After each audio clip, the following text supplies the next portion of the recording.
Lecture 41 untitled chapter. राज के कहने पर राग ने एकांशी को गोद में लेके गाड़ी में बिठा लिया। वही राज ने ड्राइविंग सीट संभाल ली। थोड़ी में दोनों ही हॉस्पिटल में थे। राग ने एकांशी को गोद में उठाया, अंदर की तरफ बढ़ गया। ऐसे किसी को गोद में लेट देख राग को देख सब शॉक में थे। राग ने जाके उसे वार्ड में शिफ्ट किया और जल्दी से ड्रिप लगा के उसमें इंजेक्शन डाल दिया। राग बहुत परेशान था। एकांशी की इस एलर्जी के बारे में उसे पता ही नहीं था। थोड़ी देर में सारे स्टाफ को राग की शादी की खबर पड़ गई थी। राग ने अभी कुछ ही लोगों को अपनी शादी के बारे में बताया था, लेकिन एकांशी के एडमिट होते ही सबको ये खबर मिली। कुछ लेडीज डॉक्टर को झटका लगा। वही एक डॉक्टर जी राग को पाने का ख्वाब देख रही थी। वो टू जैसे सदमे में थी। राग ने एकांशी का ट्रीटमेंट कर दिया था। वही राज उसके कंधे पर हाथ रखकर, सही है वो, तू आराम से बैठ। सॉरी मेरी वजह से, मुझे नहीं पता था तेरी वाइफ को। राग को अचानक ध्यान आता है। वो राज को देख, राज तेरा ब्लड चेक करा। राग की बात सुन के राज जल्दी से, लेकिन क्यों, क्या हुआ तुझे अचानक? राग उसे देख, मैं यकीन से नहीं कह सकता, मतलब मुझे शक है। राज उसे देख, कैसा शक, क्या बोल रहा है तू? राग उसे शांत रहने का बोल राघव के पास फोन मिला देता है। बोलो राग, जीजू अंशी को किसी चीज से एलर्जी है क्या? राघव उसकी बात सुन के परेशान होके, क्या हुआ राज, कोई बता है क्या? जीजू बताए ना। हाँ हम दोनों को ही पिस्ता से एलर्जी है। माँ को थी, इसलिए हमको भी पिस्ता से एलर्जी है। राग सब ठीक है ना? हाँ जीजू सब ठीक है, आप टेंशन मत लीजिए। राज तेरी आंखें अंशी के आंखों के जैसी है। राज उसकी बात सुन के असमंजस से, तेरा क्या मतलब है राग, मुझे कुछ समझ नहीं रहा। राज मेरी बात ध्यान से सुन, तेरा जीजू और अंशी तीनों को ही पिस्ता से एलर्जी होना कोई कोइंसिडेंस नहीं है। एक बार को मान भी ले तेरे और अंशी की आंखें कोइंसिडेंटली सेम है, लेकिन बस एक बार ब्लड टेस्ट करा ले। राज उसकी बात सुन के एक नज़र सोती हुई एकांशी को देखता है, जिससे उसे सच में कोई जुड़ाव महसूस हो रहा था। राग की बात मानकर वो अपना ब्लड टेस्ट करा लेता है। कल सुबह तक रिपोर्ट आनी थी। दोनों ही एकांशी के कमरे में थे। राग ने राज से घर जाने को बोला, लेकिन वो नहीं जाना चाहता था। उसे एक उम्मीद जागी थी, शायद उसके परिवार का पता चल जाए, वो अपने माँ बाप से अपने सवालों के जवाब मांग सके। उसकी आंखें रात में बंद नहीं हुई थी, आंखें बार बार नम हो रही थी। राग एकांशी का हाथ पकड़े सारी रात बैठा हुआ था। अगली सुबह उम्मीद की नई किरण लेके आई थी। किसी को उसका खोया परिवार मिलने वाला था, तो किसी से उसका सब कुछ छीनने वाला था। राग एकांशी का हाथ थामे आराम से सो रहा था। तभी एकांशी की आंखें खुली। उसने एक नज़र सोते हुए राग को देखा, उसके बाद सोफे पर सो रहे अनजान शख्स को। उसे प्यास लगी थी, इसलिए पास रखे जग को उठाने लगी। एक हाथ में ड्रिप लगी थी, जिस वजह से उसे तकलीफ हो रही थी। वही उसका हाथ ना जाने की वजह से पानी का जग नीचे गिर गया। जग गिरने की आवाज से राग और राज की नींद एक साथ खुली। राग एकांशी को देख, क्या कर रही हो अंशी?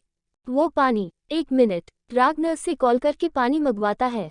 राज की नज़र एकटक एकांशी को देख रही थी। उसकी नीली आंखें सच में उससे मिलती झूलती थी।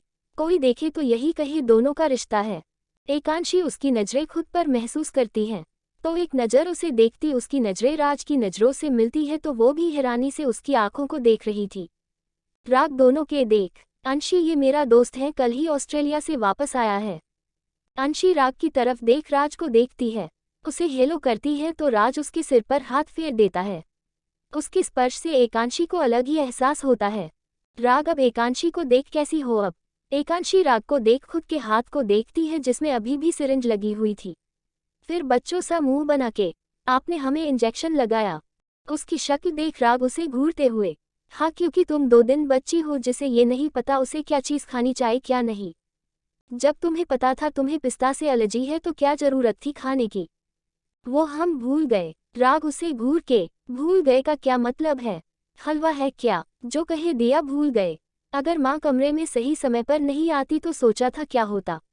मन तो कर रहा है एक कान के नीचे लगाऊं, जो सारी अकल ठिकाने आ जाए तुम्हारी, लेकिन अफसोस वो नहीं कर सकता।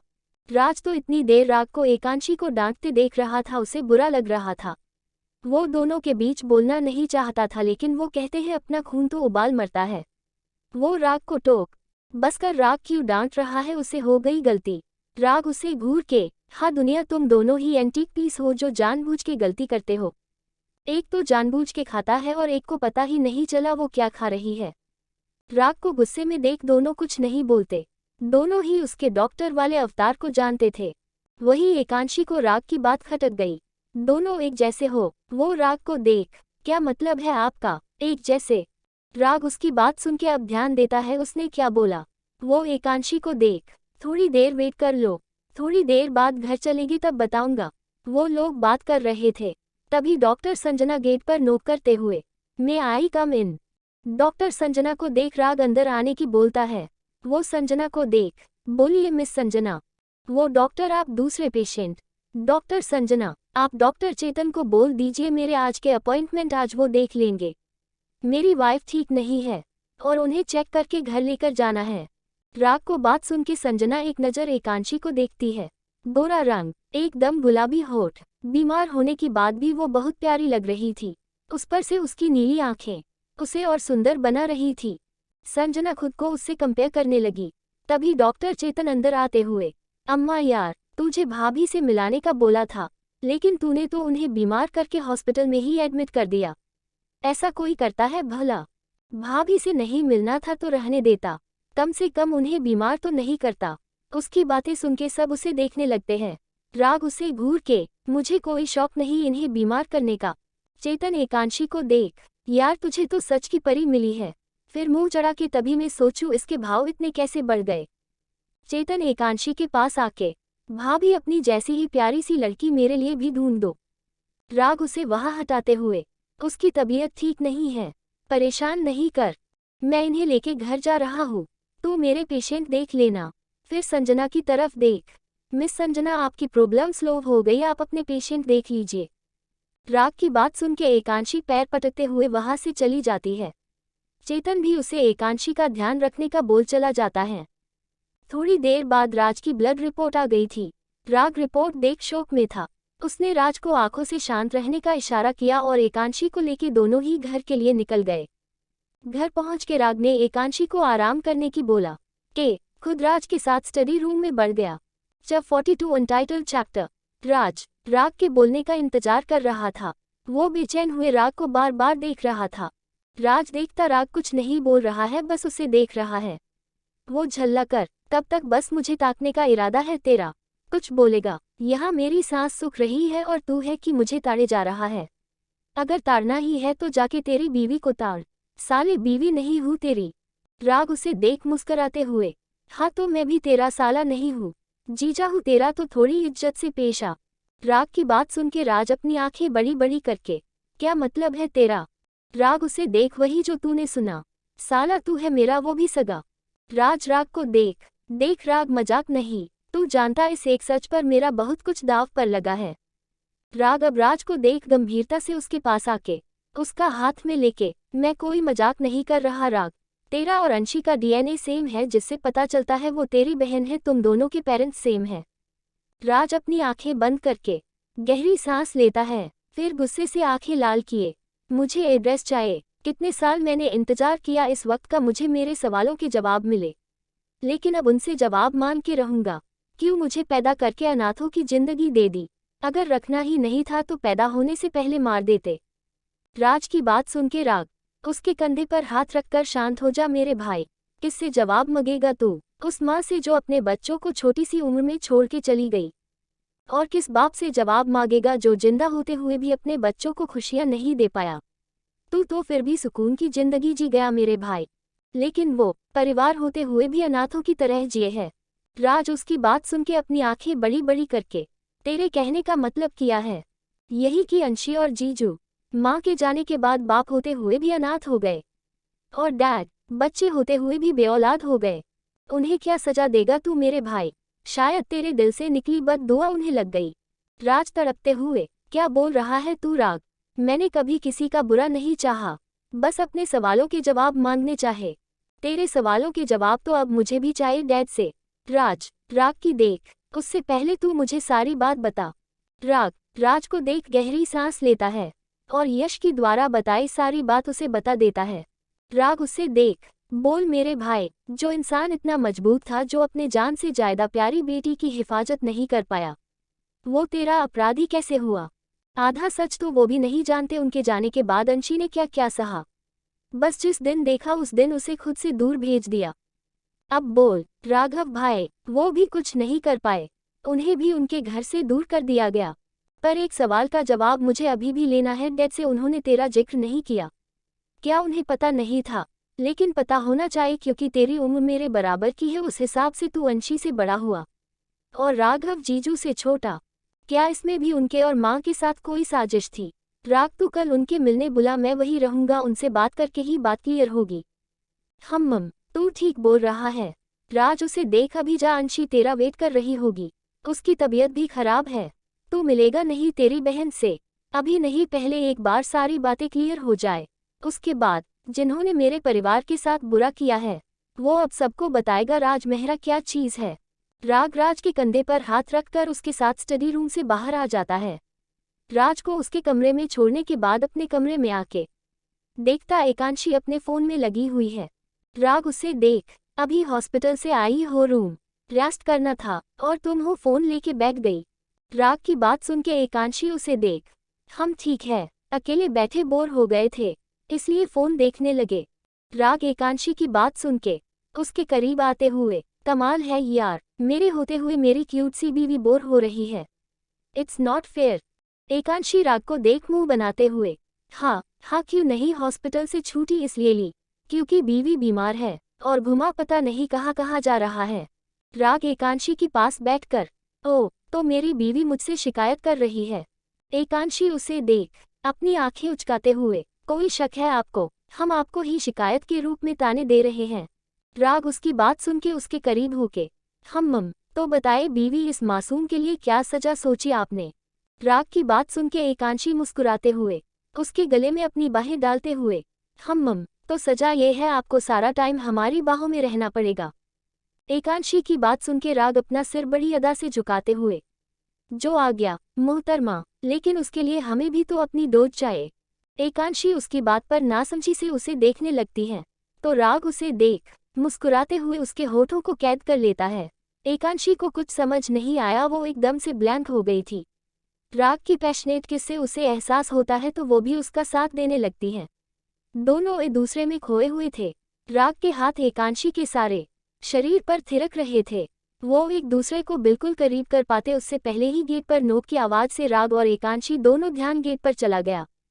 राग में हल्के से उसके होठों को छोड़ा तो एकांशी जल्दी से बाथरूम में चली गई। राग ने भी खुद को नॉर्मल किया और अपने कपड़े सही करके बेड पर बिगड़ी चादर को सही करके दरवाजा खोलने चल दिया। उसने एक गहरी सांस ली और दरवाजा खोल दिया। बाहर रानी लगातार नॉन स्टॉप दरवाजा बजाए जा रही थी, जिससे राग घूरते हुए, रानी क्या है? दरवाजा एक नॉक किया जाता है लेकिन तो बिना रुके एक्सप्रेस ट्रेन की तरह उसे रुक ही नहीं रही है। ये दरवाजा है, कोई स्कूल की घंटी नहीं। रानी राग से डरते हुए, सॉरी भाई, मुझे लगा अंदर सिर्फ भाभी है, बस इसलिए। राग उसे घूरते हुए, ये कमरा मेरा भी है और तुझे पता है कि मैं आज घर पर ही हूँ। रानी अब बेचारगी से एकांशी को देखती है जो खुद को नॉर्मल करके अभी अभी आई थी। वही राग को रानी की क्लास लगाते देख उसके पास आके, क्यों हिटलर जी तरह उसकी क्लास लगाने लगे हुए हो आप? रानी क्या काम था? रानी उसे देख, भाभी नीचे बड़े भैया और भाभी आई है, आप दोनों को नीचे माँ ने बुलाया है। राग रानी को घूरते हुए, भाई आए हैं और ये बात तू अब बता रही है? बस बना मतलब की बात करा लो तुझसे। राग की बात सुन के रानी, लेकिन राग उसे इग्नोर करते हुए, चल जा नीचे, मैं और अंशी आ रहे हैं। रानी बेचारी बड़बड़ाते हुए, लेकिन भैया ने हमें तो कुछ बोलने नहीं दिया, खुद ही तो बोले और हमें ही डांट दिया। वही एकांशी राग को देख, वो बेचारी तो कुछ बोली ही नहीं, आप ही उसे बोलते जा रहे थे। हाँ तो उसने मेरे रोमांस की बैंड बाजा बजा दी। राग को देख एकांशी, चलिए नीचे, सब वेट कर रहे हैं। राग और एकांशी नीचे आते हैं। नीचे कृष्ण जी और आकृति को देख राग कुछ होके, भैया भाभी आप कब आए? कृष्ण गले से लग, सबको सरप्राइज देना था लेकिन तूने तो मुझे ही सरप्राइज दे दिया, मतलब डॉक्टर राग हॉस्पिटल छोड़ के घर पर। राग कृष्ण को भाई, दोनों भाई आपस में गले लगते हैं। वही एकांशी आकृति को गले लग, कंग्रेचुलेशन भाभी, थैंक यू। आकृति उसे छेड़ते हुए, क्या बात बड़ी गुलाबी हो रही हो, कमरे में कुछ चल रहा था क्या जिसे हमने डिस्टर्ब कर दिया? आकृति की बात सुन के एकांशी शर्माते हुए, भाभी। आकृति उसके सिर पर हाथ फिर मुस्कुराते हुए, कोई बात नहीं, जो काम अधूरा रह गया उसे रात में पूरा कर लेना। बेचारी एकांशी शर्म से लाला हो गई थी। वो एक नज़र राग को देखती है जो अपने भाई से बात करने में मगन था। फिर जल्दी से अनुजी बहाना बना किचन में चली जाती है, वहाँ सबके लिए नाश्ता बनके लाते हुए। चलिए आइए सब जल्दी से नाश्ता कीजिए। अनुजी उसे घूरते हुए, तुम्हें किचन का काम करने को मना किया था। अनुजी को देख एकांशी मुस्कुराते हुए, आप कुछ भी कहो माँ, लेकिन जब तक भाभी की डिलीवरी नहीं हो जाती, भाभी के हेल्थी फूड एक टाइम का हम ही बनाएंगे। इसमें आप हमें नहीं रुकोगे। फिर हमारे घर के शहजादे हैं, हम नहीं चाहते वो बोलो चाची ने उन्हें अपने हाथ का खाना नहीं खिलाया। देखना हम उन्हें अपने हाथ के खाने की आदत डाल देंगे कि वो अभी से हमारे हाथ के टेस्ट पहचानने लगेंगे। उसकी बात सुन के सब मुस्कुरा देते हैं। वही एक तरफ बैठा राज अपनी बहन को देख रहा था जिससे वो अब तक अनजान था। कितनी प्यारी थी उसकी बहन, हर बात से बेखबर। कैसे कोई उसके साथ गलत कर सकता है। एक बार उसका मन रोष से भर गया। वो जल्दी जल्दी यश जी के मुंह से सच्चाई जानना चाहता था, लेकिन आज कृष्ण जी के आने की वजह से वो भी नहीं चाहता था राग परेशान हो। इसलिए उसने राग को कल यश जी को बुलाने का बोल दिया। बाकी सारा परिवार भी कृष्ण और आकृति के आने से खुश था। सारे परिवार में हंसी ढिढोली हो रही थी। Chapter 43 entitled chapter. सब लोग हंसी मजाक में मस्त थे। थोड़ी देर बाद सब डिनर करने के बाद अपने कमरे में चले गए थे। अनुजी ने कृष्ण और आकृति का सामान नीचे वाला कमरा शिफ्ट कर दिया था। वो किसी तरह को लापरवाही नहीं चाहती थी। कृष्ण और आकृति ने कोई सवाल भी नहीं किया। जब तक डिलीवरी नहीं होती तब तक आकृति को नीचे ही रहना था। अनुजी ने किचन में आकृति के खाने पीने का डाइट चार्ट लगवा दिया था। उसके लिए क्या सही है क्या नहीं, क्या खाना है, सब कुछ उन्होंने रानी और बाकी सबको भी बता दिया था। अनुजी के दिल का हाल सब समझ रहे थे। कोई उन्हें कुछ नहीं बोलता। आखिर इतने सालों बाद उनके घर में खुशियां आई थी। कृष्ण और आकृति की शादी को कितना टाइम हो गया था। कितना ट्रीटमेंट कराने के बाद उनके घर में खुशखबरी आई थी। कोई भी किसी तरह को लापरवाही नहीं चाहता था। इधर राग अपने रूम में ना जाके राज के कमरे में आ गया। राज राग को देख, तू यहाँ, तुझे इतनी रात को एकांशी के साथ होना चाहिए था। राग उसे देख, भागने की जरूरत नहीं, चला जाऊंगा मैं खुद ही। कैसा दोस्त है तू। राज उसे देख जाएगा, नौटंकी करने की जरूरत नहीं है। राग उसे देख मुस्कुराते हुए, मैं डैड को कॉल करने जा रहा था, सोचा तेरे सामने कर लूं। हम दोनों पर बैठ जाते हैं। राग यश जी के पास कॉल करके, हेलो डैड। हम बोलो बेटा, कैसे हो। अंशी कैसी है। मैं ठीक हूँ डैड, और अंशी में ठीक है। आप खुद उसे कॉल करके क्यों नहीं पूछते। नहीं बेटा, मैं नहीं चाहता वो दुखी हो, बस तुमसे ही उसके बारे में खबर ले लेता हूँ, यही बहुत है मेरे लिए। हम डैड हम कल मिल सकते हैं। क्या हुआ बेटा, कोई जरूरी बात। राग एक नज़र राज को देख, हम डैड जरूरी है, वो मिल के बताऊंगा। राग की बात सुन के यश जी, हम ठीक है, कल सनसिटी कैफे में मिलते हैं। ओके डैड, ध्यान रखना अपना। Good night. गुड नाइट, खुश रहो हमेशा। राग राज को गुड नाइट कह के वहां से चला जाता है। रूम में एकांशी फोन पर अपने दोस्तों से बात कर रही थी। आज तबीयत सही नहीं थी, लेकिन कल कॉलेज आऊंगी। उधर से हम ध्यान रख अपना, दक्ष से नोट भेज देना। हम अंशी तुझे नोट की फोटोज भेज देता हूँ, तू देख लेना। हम ठीक है, तुम लोग इतनी टेंशन मत लो, कोई टॉपिक नहीं समझ आएगा तो हम राग से पूछ लेंगे। वही उसके दोस्त उसे चिढ़ाते हुए, ओ हम तो भूल गए मैडम के हस्बैंड वर्ल्ड बेस्ट डॉक्टर है। एकांशी उनकी बात सुन के झूठे गुस्से से, बस करो तुम सब, हम पहले तुम्हारे दोस्त हैं। वो सब मुस्कुराते हुए, हम पता है हमें, हम बस मजाक कर रहे थे। चल ठीक है, हम फोन रखते हैं। Good night. एकांशी मुस्कुराते हुए, गुड नाइट। तभी राग उसे पीछे से बाहों के भर के, हम तो क्या बात हो रही थी और किससे। एकांशी उसे देख उसकी बाहों में खुद को ढीला छोड़कर, कुछ नहीं, हमारे फ्रेंड थे, आज कॉलेज क्यों नहीं आए, वही पूछ रहे थे। रागो हम तुम परेशान मत हो, बोलो क्या बात है। वही राज अपने धड़कते दिल की संभाल रहा था, क्योंकि उसके और एकांशी के ब्लड टेस्ट के बाद उसे इतना पता चल गया था वो यश जी का ही बेटा है। लेकिन उन्होंने क्यों उसे अनाथों की जिंदगी दी वो समझ नहीं पा रहा था। डैड, जीजू और अंशी के अलावा आपकी कोई और भी, मेरा मतलब मुझे आप गलत नहीं समझना, आपका कोई और भी बच्चा था। राग की बात सुन के यश जी एकदम से चौंक गए। वो राग की तरफ हैरानी से देखते हुए, क्या बोल रहे हो तुम, मुझे कुछ समझ नहीं आ रहा। राग उन्हें देख, डैड, मैं बस इतना जानना चाहता हूँ, क्या कोई और भी बात है जिससे सब अनजान हैं और आपने किसी को नहीं बताई? क्योंकि माँ तो अब इस दुनिया में नहीं है, सारे सवालों को जवाब आपके ही पास है। राग की बात उनके यश जी एक गहरी सांस लेके, मम, एक सच है जिसे सिर्फ मैं और एकता जानते थे। राघव के बाद एकता प्रेग्नेंट थी, डिलीवरी भी हुई थी, लेकिन हमें मरा हुआ बच्चा पैदा हुआ था। एकता का पैर बाथरूम में स्लिप हो गया था, जिस वजह से उसे प्रीमेच्योर बेबी को जन्म दिया था। नॉर्मल डिलीवरी ही नहीं सकती थी, इसलिए ऑपरेशन से बेबी हुआ, लेकिन डॉक्टर ने डिलीवरी के बाद बोला वो बच्चे को नहीं बचा पाए। मुझे चिंता थी एकता की, क्योंकि उसे बच्चों से बहुत लगाव था। अपने बच्चे के बारे में सुन वो कैसे बर्दाश्त करेगी। फिर उसकी तरफ देख, तुम ये सब मुझसे क्यों पूछ रहे हो? डैड, आपके और मॉम के अलावा और कोई भी जानता था। यश जी उसकी तरफ देख, हाँ कंचन। वो आगे कुछ बोलते उससे पहले अपनी आंखें बड़ी बड़ी करके, तुम ये सब, कहीं इसमें भी हमारे साथ साजिश? बोलो राग। डैड, आपके साथ तो इतनी साजिश हुई है, किस किस का जवाब दूं आपको? लेकिन आपका बेटा कभी मरा पैदा नहीं हुआ, वो तो जिंदा था और इतने साल अनाथों की तरह गुजार रहा है। यश जी नम आंखों से, ये क्या बोल रहे हो तुम राग?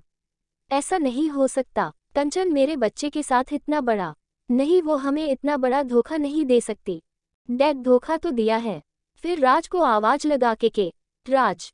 राज जैसे ही यश जी की तरफ मुड़ता है, यश जी के कदम लड़खड़ा जाते हैं। कैसे बोल दे वो उनका और एकता का बेटा नहीं है? वही नयन नक्श जिसे देखे उन्हें सालों हो गए थे, बिल्कुल एकता की कॉपी तो था वो, बस आंखें उनकी प्रिंसेस के जैसे थी। वो चेयर पर धम से बैठ जाते हैं। वही दूर बैठे दो लोगों की आंखों में आंसू नहीं रुक रहे थे। जब 44 अनटाइटल्ड चैप्टर, राग के कहते ही राज यश जी के सामने आ जाता है। यश जी तो लगातार बस राज के चेहरे को एकटक देखे जा रहे थे। उसके पास आते ही यश जी राग को देख, ये सब आपका ही बेटा है। पास्ट में क्या हुआ? आपको डॉक्टर ने सच बोला या झूठ? ये तो मैं नहीं जानता। या आपके और माँ के साथ कब से साजिशें हो रही थी, ये भी मुझे नहीं पता। लेकिन बस एक बात बोल सकता हूँ, मैंने पहले ही राज का और अंशी का ब्लड चेक किया है। ये आपका ही बेटा है।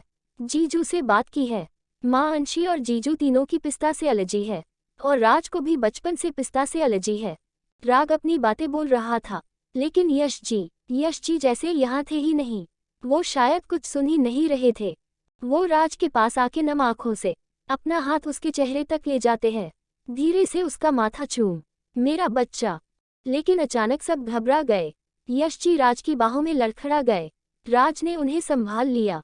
यश जी राज के आगे हाथ जोड़कर, मुझे माफ कर दे बच्चा, बचपन से आज तक अनाथों वाली जिंदगी मिली। कैसा बाप हूँ मैं, जो मेरे होते हुए 2 बच्चे पास होते ही भी मेरे पास नहीं है, और मेरा एक बच्चा अनाथों भरी जिंदगी जी रहा था, और ये अभागा बाप उसे मरा हुआ मान।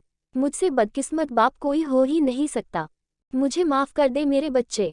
राज उनके हाथ नीचे करके, नहीं डैड, इसमें आपकी गलती नहीं है, ये सब हमारी किस्मत में था। हाँ, आपसे और माँ से शिकायत थी मुझे, क्यों आप लोगों ने मुझे पैदा होते ही मरने के लिए छोड़ दिया।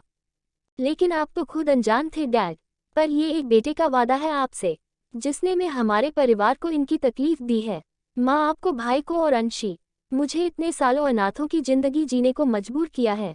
डैड, वादा है मेरा आपसे। राज की बात सुन के यश जी राज के सिर पर हाथ फेर देते हैं। यश जी का हाथ अपने सिर पर महसूस करते ही राज की आंखों में आंसू उसके गाल पर आ जाते हैं। लेकिन यश जी उसकी बाहों में बेहोश हो गए थे। राज उनकी तरफ से कोई हलचल ना देख, राग की तरफ देख। राग, डैड मूव नहीं कर रहे हैं। राग उसकी बात सुन के घबराकर उन्हें देखता है। फिर जल्दी से राज, हॉस्पिटल लेके चल। राग और राज गाड़ी से हॉस्पिटल के लिए निकलते उससे पहले एकांशी और राघव वहां आ गए। राग दोनों को देखा और पीछे खड़ी पिंकी को देख समझ गया, वो यही थे और उन्होंने सारी बात सुन ली। दरअसल राघव और पिंकी एकांशी के कॉलेज खत्म होते ही उसे अपने साथ ले आए थे। घर पर कंचन जी थी, इसलिए वो वहां जा नहीं सकते थे। वो नहीं चाहते थे कंचन जी या सुनैना कुछ बोलो जिससे एकांशी हट हो, इसलिए उसे लेके कैफे आ गए। तीनों आपस में बात कर रहे थे, तभी यश जी और राग को देख तीनों एक दूसरे को देखने लगे। राघव उनके पास जाता उससे पहले पिंकी उसका हाथ पकड़, राघव, वो शायद कुछ बात करने आए हो। लेकिन उनकी बातें सुन के दोनों भाई बहन एक दूसरे को हैरानी से देख रहे हैं। राज को देख दोनों की आंखें हैरानी से बड़ी हो गई और आंखों में आंसुओं की धार बहे चली। गाड़ी में राग ड्राइविंग सीट पर बैठा था, वही राज आगे बैठा था। राघव और एकांशी ने यश को संभाला हुआ था, वही पिंकी अपनी गाड़ी से आ रही थी। एकांशी के आंसू रुक नहीं रहे थे, वो बार बार यश जी को जागने की कोशिश कर रही थी। डैड, डैड उठिए न प्लीज, आप, डैड। राघव, राज और राग तीनों ही एकांशी की इस हालत से परेशान थे। राघव उसके सिर पर हाथ फेर के शांत हो जा गुड़िया, कुछ नहीं होगा डैड को। थोड़ी देर में वो लोग हॉस्पिटल पहुंच गए थे।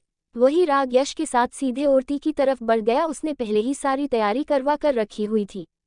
एकांशी राघव के सीने से लगी रोए जा रही थी। राघव उसे शांत कराने की कोशिश कर रहा था। आज फिर उसे महसूस हो रहा था खुद में वो 10 साल का राघव, जब उसकी माँ उसे छोड़ के गई और छोटी सी अंशी इसी तरह रो रही थी। काफी देर से राज एक साइड दोनों बहन भाई को देख रहा था, लेकिन उसकी हिम्मत नहीं हो रही थी वो दोनों के पास जाए। तभी पिंकी आके उसके कंधे पर हाथ रखकर, क्या सोच रहे हो राज? दी श, मुझे तो पता नहीं था तेरे साथ मेरे 2 रिश्ते होंगे और दोनों ही इतने खास। जा उनके पास। राघव अकेले अंशी को नहीं संभाल पाएंगे। वो फिर से वही यादों में चले गए जब माँ हमेशा को लिए छोड़ कर गई थी और उनकी ये छोटी सी बहन तभी इसी तरह रो रही थी। जानती हूँ राज, तूने बहुत कुछ सहा है, लेकिन शायद तुझसे ज्यादा इन दोनों भाई बहन ने सहा है। शायद तुम भाइयों से ज्यादा तुम्हारी बहन ने सहा है। जा जाके संभाल उसे। राज पिंकी की तरफ देख अपनी नम आंखें पूछ के दोनों को तरफ बढ़ जाता है। एकांशी के सिर पर हाथ फेर तो एकांशी उसकी तरफ नजरें उठा के देखती है, लेकिन तुरंत अपनी नजरें नीची कर लेती है।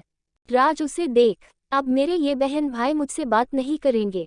जानता आप लोगों के साथ नहीं रहा, शायद आप दोनों, उम्मीद भी न हो, लेकिन इसमें मेरी गलती तो नहीं ना।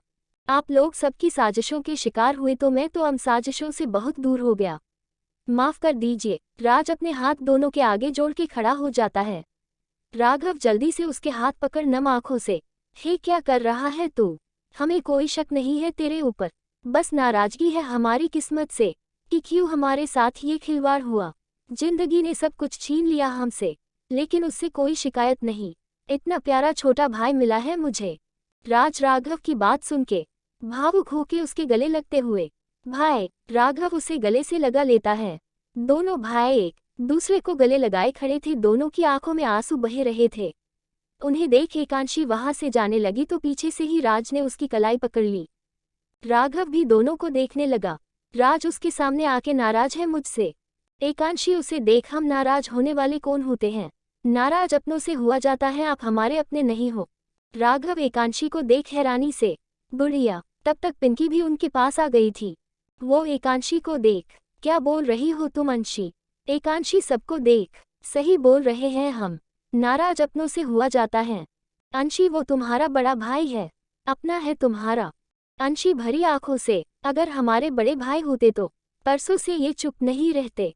हमारे साथ एक घर में रहने के बाद भी इन्होंने एक बार नहीं कहा ये हमारे भाई है। फिर हम। एकांशी के बोलने से राज उसकी नाराजगी समझ गया था। वो एकांशी के सामने आके उसके गालों से उसके आंसू साफ करते हुए, हम तो इसलिए नाराज हो मुझसे, लेकिन मुझे कुछ नहीं पता था। मैं तो इंडिया तुम सबको ढूंढने आया था। डॉट डॉट लेकिन मुझे नहीं पता था मेरा परिवार का एक हिस्सा मेरे दोस्त के पास है। डॉट डॉट मुझे तो पता नहीं कितना टाइम लगता, लेकिन देखा इंडिया आते ही मुझे मेरा परिवार मिल गया। जब पिस्ता खाकर तू हॉस्पिटल में एडमिट हुई तभी राग को शक हो गया था। पिस्ता सा एलर्जी, हमारी आंखों का कलर। उसके बाद उसने भाई से बात की, उन्होंने बताया ये प्रॉब्लम माँ को थी और माँ से ही हम सबको। बस उसने तेरा और मेरा ब्लड चेक किया और रिपोर्ट पॉजिटिव थी। मैं बता नहीं सकता मैं कितना खुश था। मेरी बहन मेरे सामने थी, उसे गले लगाकर ये नहीं बोल सकता था मैं उसका भाई हूँ। बस एक बार डैड से मिलना चाहता था, अपने सवालों के जवाब चाहता था, लेकिन डैड तो खुद सच से अनजान है। बस राग और मैं। हाँ तो आप अपने दोस्त के साथ ही रहिए। खबरदार, जो दोनों ने हमसे बात करने की कोशिश की, एक दोस्त को बहन याद नहीं आई और दूसरे को पत्नी। उसके इतना बोलते हुए तीनों के चेहरे पर मुस्कुराहट आ गई। राज उसे देख अपने कान पकड़ के, सॉरी, माफ कर से अपने भाई को। एकांशी उसे देख, ठीक है माफ किया, लेकिन अपने दोस्त को वकालत नहीं करना हमार पास। उनसे बात नहीं करने वाले हम।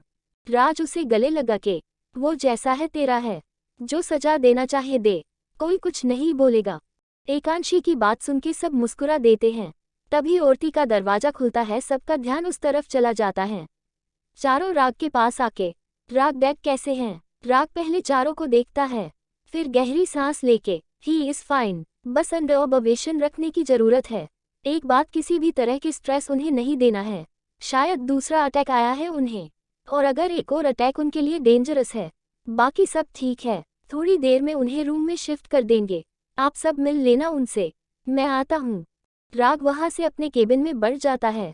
सबसे बात करते वो नोटिस कर रहा था, एकांशी ने एक बार भी उससे नजरें उठा के नहीं देखा। राग मन में ऐसे क्या हुआ, ये मुझे क्यों इग्नोर कर रही है? अपना सिर झटक के अपने केबिन में आ जाता है। मुंह हाथ धो के एक बार अपने पेशेंट को राउंड करने चला जाता है। इधर यश जी को मैं शिफ्ट कर दिया था, लेकिन अभी बेहोश थे। पिंकी, राघव, राज और एकांशी उनके कमरे में थे, जहां एकांशी ने उनके हाथ पकड़े बैठे हुई थी। वही राज अब तक हुई सब नाइंसाफी का हिसाब चुकाने का प्लान बना रहा था। राघव उसे देख क्या सोच रहा है? कुछ नहीं भाई, जब तक डैड सही नहीं हो जाते हैं, आप उन्हें ऐसी जगह रखिए जहां टेंशन उनके आसपास भी ना आए, और मैं उस मासी से हमारे सभी जख्मों का हिसाब लूंगा। एकांशी राज की बात सुन के बेचैन हो कि नहीं भाई, आप वहां नहीं जाओगे, वो बहुत गंदी है, हम आपको नहीं खो सकते। राज उसके सिर पर हाथ फेर के, शांत रहे गुड़िया, कुछ नहीं होगा मुझे, अब उन्हें हमारे सारे आंसुओं के हिसाब देने होंगे, तू बस डैड का ध्यान रख। Chapter 45 untitled chapter. वही राज की बात सुन के राघव, लेकिन तू उनसे कहेगा क्या? राघव की बात सुन राज उसे देख, भाई लगता है आपने अपने भाई के बारे में पता नहीं किया। मिस्टर मेहरा। उसके मुंह मेहरा नाम सुनते ही राघव झटके से उसे देखता है। राज उसके पास आके, भाई जानता हूँ आप क्या सोच रहे हो, अपने बारे में कुछ नहीं जानता था, और आप इस समाज को जानते हो ना, यहाँ सरवाइव करने के लिए आपके पास सर नेम होना चाहिए, बस एक सर नेम कामयाबी आपने आप मिलती गई। राघव उसकी बात सुन के नम आंखों से उसे गले लगा लेता है। मैं सोच भी नहीं सकता तूने क्या क्या सहा होगा, शायद मैंने तेरे और अंशी के मुकाबले कुछ नहीं सहा, लेकिन तू सही कह रहा है, अब उनको अपने कर्मों का हिसाब देना होगा। डोंट वरी भाई, आप और दी बस डैड का ख्याल रखो। सालों बाद उनसे मिलने के बाद में फिर से अनाथ नहीं होना चाहता। माँ का साया तो सिर से उठ गया, लेकिन उनकी साया अपने सिर पर चाहता हूँ, उनके साथ बचपन जीना चाहता हूँ। राघव उसे देख, तू चिंता मत कर, डैड को कुछ नहीं होगा। डैड को यहाँ से डिस्चार्ज मिलते ही मैं उन्हें लेके अपने पर्सनल फ्लैट में चला जाऊंगा। जब तक सब सॉल्व नहीं होता है, मैं पिंकी और डैड वही रहेंगे। मम, ये ठीक है भाई, एकांशी दोनों को देख कहती है तो दोनों का ध्यान उनकी तरफ चला जाता है। दोनों उसे देख, क्या हुआ गुड़िया? अंशी के चेहरे पर बेचैनी देख, क्या हुआ भाई? कंचन मासी और सुनैना दी, प्लीज आप दूर रहकर भी कर सकते हो ना? राज अब उसके पास आके उसके चेहरे को अपने हाथ में लेके, बेटा इतनी परेशान क्यों हो रही है? क्या तू नहीं चाहती उन्होंने जो माँ और डैड के साथ किया, भाई के साथ किया? माँ के जाने के बाद तेरा बचपन तक छीन लिया, डैड से भाई से सबसे तुझे दूर कर दिया, तेरा हक सुनैना को दे दिया। राघव उसके पास आके मोम डैड को उनके जन्मे हुए बच्चे को मरा हुआ साबित कर दिया। राज इतने साल हमसे सिर्फ उनकी वजह से दूर रहा, हम दोनों जिससे बिल्कुल अनजान थे, हमारा कोई भाई भी है क्या? इतना कुछ होने के बाद भी हम शांत रहे हैं। बोल अंशी, और क्या गारंटी है आगे वो कुछ गलत नहीं करेगी? तेरे साथ, मेरे साथ, राग के साथ या पिंकी के साथ? और वो सुनैना जब से आई तेरे और राग के रिश्ते पर नजर टिकाए बैठी है। तू क्या चाहती है जो कंचन मासी में मॉम डैड के साथ किया, वही वो तेरे और राग के साथ करे? पिंकी ने राघव को सारी बात बता दी थी, और राग ने राज को पहले ही सब बताया हुआ था। कोई अनजान था तो सिर्फ एकांशी। वो राघव को देख, क्या किया उन्होंने माँ और डैड के साथ? तभी अंदर आते हुए राग, मैं बता दूंगा तुम्हें, लेकिन तुम राज को नहीं रोकेगी। राज, सुनैना ने तेरी कंपनी में मॉडल का ऑडिशन दिया था, जिसकी वजह से वो शादी से भागी थी, और मैंने पता करवाया, उसका सिलेक्शन भी हुआ है। राज उसे देख, ये तो बहुत अच्छी बात है, ये हमारे प्लस पॉइंट है। अब तू देखता जा मैं क्या करता हूँ। अगर वो सुनैना तेरे और अंशी के रिश्ते के बीच आना तो दूर उसके बारे में भी भूल जाएगी। फिर एकांशी को देख, मैं अकेला नहीं हूँ, बच्चा मेरे साथ राग है, तू चिंता मत कर। राग अंशी को देख तुम बस अपनी पढ़ाई पर ध्यान दो, बाकी मैं जीजू और राज देख लेंगे। एकांशी उसे देख बड़बड़ाते हुए, जो देखना है देखिए, अगर सुनैना दी के आसपास भी दिखे ना तो देख लेना आप। राग एकांशी की बात सुन के उसकी तरफ देखने लगा। वही राज और पिंकी की हंसी छूट गई। राज हंसते हुए, सही है दी, इस खड़ूस डॉक्टर को मेरी बहन ही लाइन पर लाएगी। राग राज को हंसते देख, ओए जायदा बहन के गुणगान मत कर, भूल मत मेरा यार पहले है तू। अब एकांशी उसके सामने आके, आपके दोस्त है तो क्या हुआ, हमारे भाई है। राग उसे ऐसे बेबाक तरीके से बात करते देख हैरान हो जाता है। दी आज इसने कैफे में क्या खाया। राग की बात सुन के सबकी हंसी निकल जाती है। वही अंशी पैर पटकते हुए यश जी के पास चली जाती है।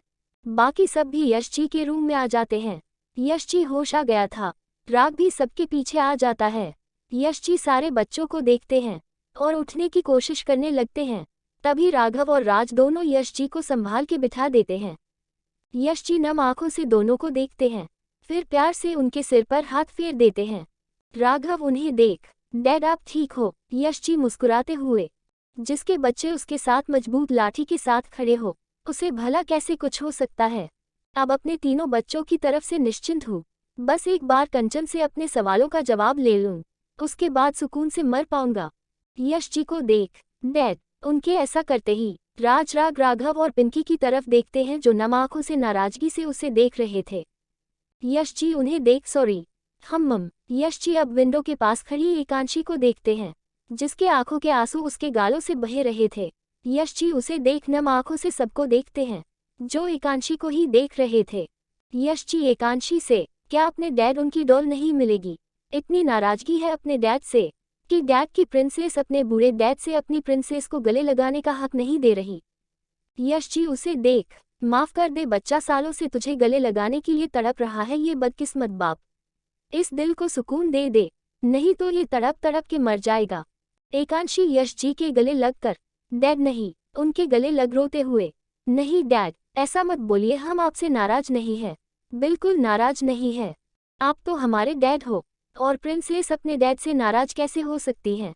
पर आप मरने की बात मत करो, आपको कुछ नहीं होगा, हम आपके बिना नहीं रह सकते डैड। मम्मा को खो दिया लेकिन आपके खोने के लिए तैयार नहीं है। एकांशी की सिसकियों की आवाज वहां खड़े सबकी आंखें नम हो गईं। यश जी उसके बालों में हाथ फेरा कर उसे शांत करते हुए, डॉल शांत हो जाओ, मैं कहीं नहीं जाऊंगा, हमेशा तुम्हारे साथ रहूंगा, वादा। एकांशी अपनी नीली आंखें उसकी तरफ टिमटिमाते हुए कहती है। यश जी उसे देख आज भावुक हो गए। वो बिल्कुल आज छोटी एकांशी लग रही थी, जो बचपन में यश जी कुछ मगाती उसके बाद अपनी नीली आंखें टिमटिमाते हुए उनसे ऐसे ही वादा मांगती थी। यश जी खुद के जज्बातों पर काबू नहीं कर पाते, उसे गले लगा के रोते हुए, वादा मेरी प्रिंसेस, बस कभी मेरी प्रिंसेस को मुझसे दूर नहीं करना। इतने साल तुम बच्चों की बेरुखी सह गया, लेकिन अब नहीं सह पाऊंगा। उनके रोते देख एकांशी उनसे अलग होके, डैड हम आपसे दूर नहीं थे, हमें पता था हमारे डैड की कोई मजबूरी है, वरना हमारे डैड कभी हमारे साथ ऐसा कर ही नहीं सकते। और आपने में हमें सबसे बड़ी पूंजी दी है, हमसे दूर रहकर भी आपने हमारा पूरा ध्यान रखा है। हम जानते हैं, फिर हमें राग जैसा जीवन साथी देके आपने हमारी जिंदगी में खुशियों को हमारी झोली में डाला है डैड। माँ का प्यार हमें इतना नहीं याद, लेकिन अनु माँ से हमें पता चला माँ का प्यार क्या होता है। वो गलती पर डांटती भी है तो उसके बाद प्यार भी करती है। भाभी के रूप में हमें हमारा मायका मिला है जो सालों पहले माँ के जाने के बाद कहीं खो गया था। तो आप ही बताओ कैसी शिकत, फिर अब हमें हमारा एक और भाई मिल गया। अब देखना आप, हम अपनी बचपन की सारी कसर अपने भाइयों को, भाभी को, आपको और आपके दामाद को परेशान करके अच्छे से करने वाले हैं। उसकी बात सुन के सबके चेहरे पर मुस्कुराहट आ जाती है।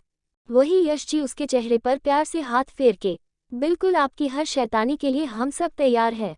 क्यों भाई, सारे एकांशी को देख, बिल्कुल वही राघव और राज भी यश जी के गले से लग जाते हैं। यश जी तीनों का माथा प्यार से चूम लेते हैं। मेरे बच्चों की खुशियों को अब किसी की नजर ना लगे। यश जी अब पिंकी और राग को देख, अपने डैड से तुम दोनों क्यों दूर खड़े हो, आ जाओ। राग और पिंकी भी यश जी के गले से लग जाते हैं। यश जी उन्हें भी गले लगा के, देख रही हो एकता, आज हमारा परिवार पूरा हो गया। मैं जानता हूँ तुम जहाँ कहीं भी होगी आज बहुत खुश होगी। आज हमें हमारा दूसरा बेटा भी मिल गया। बस अब हमारे इस खूबसूरत से परिवार को बर्बाद करने को वाले की बर्बादी का समय है। बहुत जी लिए वो हमारी खुशियों की बर्बादी करके, अब उनकी बारी। राज, राग और राघव यश जी को देख। अब आप कुछ नहीं करेंगे डैड, जो करेंगे बस हम करेंगे। और हाँ, जब तक सब सही नहीं हो जाता हम उस घर में जाएंगे भी नहीं। राघव उन्हें देख। हम अब आप मेरे पर्सनल फ्लैट पर रहोगे। लेकिन, कोई लेकिन नहीं डैड, जीजू और डी के साथ आप वही रहोगे। यश जी उन्हें देख हाँ में सिर हिला देते हैं। हम तो ठीक है, जैसा तुम बच्चों की मर्जी। राज उन्हें देख। डैड, आपको बस अपनी तबीयत का ख्याल रखना। माँ को खोने के बाद हम तीनों आपको खोना नहीं चाहते। और एक बात, आपको उन दोनों से कोई कॉल करे आप उनका कोई कॉल नहीं उठाएंगे। बाकी ऑफिस भाई संभाल लेंगे। हम जैसी तुम बच्चों की मर्जी। सब लोग आराम करने का बोल बाहर आ जाते हैं। वहीं एकांशी का दिल नहीं था इसलिए वो वहीं रुक जाती है। कोई उसे कुछ नहीं कहता। उसके दिल का हाल सब समझते थे। जब 46 अनटाइटल्ड चैप्टर। एकांशी वही यश जी के पास बैठ जाती है। यश जी उसे देख। बच्चा, मैं ठीक हूँ, अब तुम घर जाओ, वहाँ जाके आराम कर लो। डैड, हम ठीक है। हम डॉल, जानता हूँ, लेकिन आपका परिवार भी है। वो लोग परेशान हो रहे होंगे ना। और राग का भी तो सोचिए, वो बेचारे दिन रात हॉस्पिटल में भाग दौड़ करते हैं। उन्हें भी रेस्ट चाहिए। लेकिन डैड, आप, मैं ठीक हूँ बच्चा। एकांशी यश जी को देख। आप सच बोल रहे हो ना। हम ठीक है, हम घर जाके आते हैं, तब तक रेस्ट कीजिए। यश जी उसके सिर पर हाथ फेर देते हैं। एकांशी बाहर आके देखती है। राज, राग और राघव खड़े थे। क्या हुआ? राघव उसे देख कहता है। एकांशी राघव की देख। डैड के बोला, हमें अपने पति का ख्याल भी रखना चाहिए। उन्हें अपने दामाद की चिंता होती है, इसलिए आप उनके पास रुकिए, हम उनके दामाद के साथ घर जाते हैं। उनकी सेवा करनी है। एकांशी की नौटंकी देख राज की हंसी छूट जाती है। वही राग उसे घूर के देख रहा था। और राघव वो अपनी इस छोटी सी गुड़िया की शरारतें अब सालों बाद देख रहा था। राज उसे देख। हम डैड की बात तो सही है। जा तू डैड के दामाद को घर लेके जा। जाए जाए जीजा जी। राज राग की देख उसे चिढ़ाते हुए कहता है। राग राज को घूर के, ओए दोस्त है, दोस्त बन कर रहे, साला बनने की जरूरत नहीं है। अब जीजा को जीजा नहीं कहूंगा तो क्या कहूँ। राग उसे घूर के, अगर चेहरा सही सलामत चाहिए तो बकवास मत कर। एकांशी राग को देख। राज की तरफ उसके पास आके, भाई हमें कहीं से जलने की बुआ रही है। राज उसकी तरफ देखता है जिसकी आंखों में शरारत नाच रही थी। हम सही बोल रही है डॉल, लगता तो ऐसा ही है। राग दोनों को घूरते हुए, सोच समझ के शरारत करना दोनों, मेरी शरारत दोनों भाई बहन सहन नहीं कर पाओगे। फिर एकांशी को देख। डैड ने तुम्हें मेरे ध्यान रखने के लिए बोला है ना, तो चलो फिर घर, मेरा ध्यान नहीं रखना। एकांशी राग को देखती है। फिर जो उसे बड़ी इंटेंस नजरों से देख रहा था, उसकी नजरों की तपिश वो सहन नहीं कर पाती। और राघव राज को देख। भाई, हम शाम को डैड के पास आ जाएंगे, रात को आप लोग घर चले जाना, डैड के साथ रुकेंगे। राग उसे देख, उसकी कोई जरूरत नहीं पड़ेगी, डैड को शाम को डिस्चार्ज मिल जाएगा। जीजू, हम शाम को आते हैं, फिर डैड को डिस्चार्ज करा के साथ में आपके साथ चलेंगे। राघव उन्हें देख। हम ठीक है, तुम पिंकी को साथ ले जाओ, वो भी आराम कर लेगी। पिंकी राघव को देख, नहीं मैं आपके साथ रुकती हूँ। पिंकी, आप राग के साथ जाओ। आकृति भाभी और भाई भी आए हुए, उनसे भी मिल लेना और रेस्ट भी कर लेना। फिर शायद फ्लैट पर जाने के बाद टाइम नहीं मिलेगा, मुझे भी ऑफिस का काम देखना होगा, और तुम भी डैड को अकेले छोड़ नहीं जा पाओगी। और राग ने कहा, ना डैड, अब ठीक है, बस उनके साथ रुकना। राज पिंकी को देख। भाई सही कहे रहे हैं दी, मैं गुप्ता हाउस होके आता हूँ, मेड से बोल आप दोनों की सामान पैक करवा के, भाई आप मुझे एड्रेस भेज दीजिएगा, वहाँ भिजवा दूंगा। राघव हाँ में सिर हिला देता है। राग, एकांशी और पिंकी यदुवंशी हाउस के लिए निकल जाते हैं। वही राज किसी को जोरदार झटका देने के लिए निकल पड़ता है गुप्ता हाउस। राघव यश जी के कमरे की तरफ बढ़ जाता है, जहाँ यश जी आराम से सोए हुए थे। वो उनके साथ बैठकर, डैड, हमारे साथ बुरा करने वालों का हिसाब होगा अब। एकांशी राग पिंकी यदुवंशी हाउस पहुंचे तो हॉल में ही अनुजी आकृति बैठे हुए थे। पिंकी अंदर आके आकृति से मिली। अनुजी ने यश जी के बारे में पूछा तो राग में ठीक होने का बता, राज से लेके पुरानी सारी बातें अनुजी को बता दी। वही अनुराग जी ऑफिस से अभी अभी आए, राग की बात सुन के बहुत गलत हुआ इन बच्चों के साथ। और तुम बच्चों ने बिल्कुल सही फैसला लिया है, इससे पहले उनकी और हिम्मत बढ़े उन्हें उनके गुनाह की सजा मिलनी चाहिए। एक नवजात बच्चे को अपनी माँ से अलग करना, पता नहीं कैसी औरत है वो, उसके हाथ नहीं कान पे। राज को बचपन से उसके माँ बाप के लिए तड़पते देखा है हमने। अनुजी भावुक होके, पता नहीं बच्चे के दिल पर क्या बीत रही होगी। राग, तूने उसे अकेले क्यों छोड़ा? राग, अपनी माँ को देख उन्हें शांत कराते हुए। शांत हो जाए माँ, राज कमजोर नहीं है, वर्ल्ड का परफेक्ट बिजनेसमैन है। अपने माँ बाप के और अपने भाई बहन के साथ हुए हर अत्याचार का फैसला हम इन सब के ऊपर छोड़ देते हैं। आप चिंता मत कीजिए, मैं हमेशा राज के साथ रहूंगा। एकांशी अनुजी को देख, माँ आप परेशान मत होइए, भाई सुबह तक घर आ जाएंगे।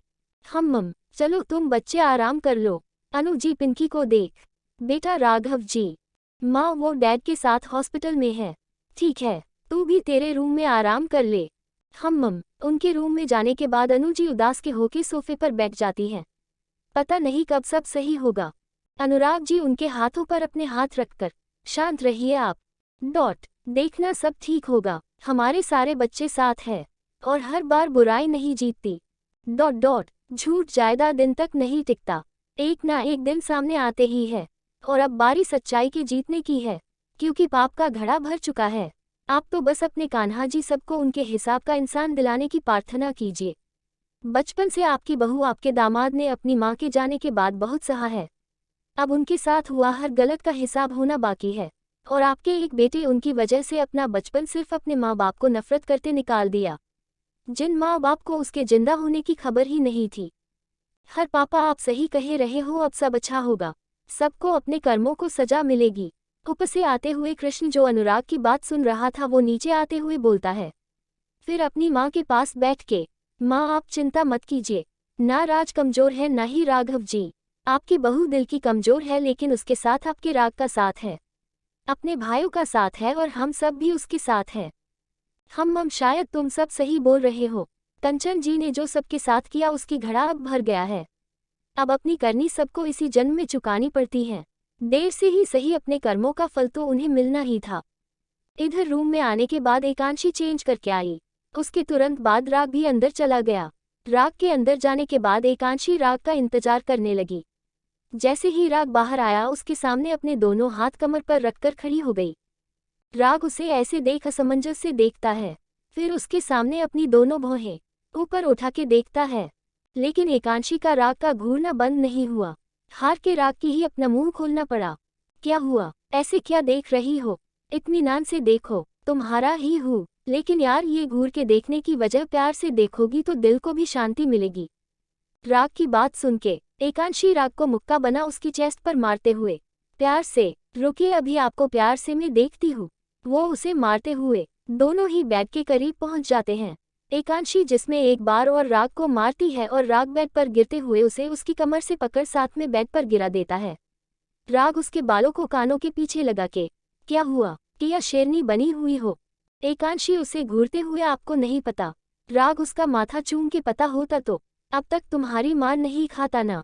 एकांशी उसे घूरते हुए, हाँ, वेरी फनी, आपको पता था ना राज भाई हमारे भाई है, तो हमें पहले क्यों नहीं बताया? पता नहीं था, बस शक था, बस उस शक को यकीन में बदलने के लिए मैंने तुम्हारा और उसका टेस्ट कराया था, उसके बाद नहीं बताया। मम, राग अब एकांशी को साइड में लिटाकर, क्योंकि राज पहले अपने सवालों के जवाब चाहता था, और डैड और माँ के बारे में आप सब क्या जानते हो जो हम नहीं जानते?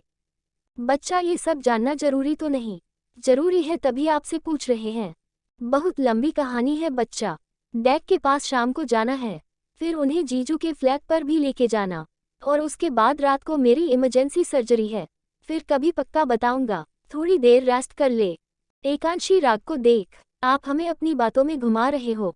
राग उसका माथा चूम के, नहीं बच्चा, तुम्हें सच जानने का हक है और मैं बताऊंगा भी, बस अभी ना टाइम सही नहीं है, और बस इतना जान लो, अब तक जो तुम्हारे साथ हुआ उसमें तुम्हारे डैड की कोई गलती नहीं थी, वो तो खुद मजबूर थे, उन्होंने सब कुछ होते हुए अपना सब कुछ गवा दिया, बस तुम्हें स्ट्रॉन्ग बनना है। डैड, माँ, तुम तीनों भाई बहनों के साथ जो गलत हुआ उसका इंसाफ करने के लिए तुम्हें सबका साथ देना होगा, तुम्हें कमजोर नहीं पड़ना, तुम्हें स्ट्रॉन्ग बनना है। राज, जीजू और हम सबकी ताकत बनना है, क्योंकि कहीं भी तुम्हारी भी जरूरी पड़ेगी, और अगर तुम कमजोर पड़ी तो डैड और माँ के साथ गलत करने वालों को सजा नहीं मिल पाएगी। बोलो, तुम्हारे मोम डैड के साथ हुए गलत का बदला लेगी न तुम? एकांशी राग की देख, वादा करते हैं आपसे, हम कमजोर नहीं पड़ेंगे। राग उसे गले लगा के ये हुई ना बात, मेरी एकांशी वाली।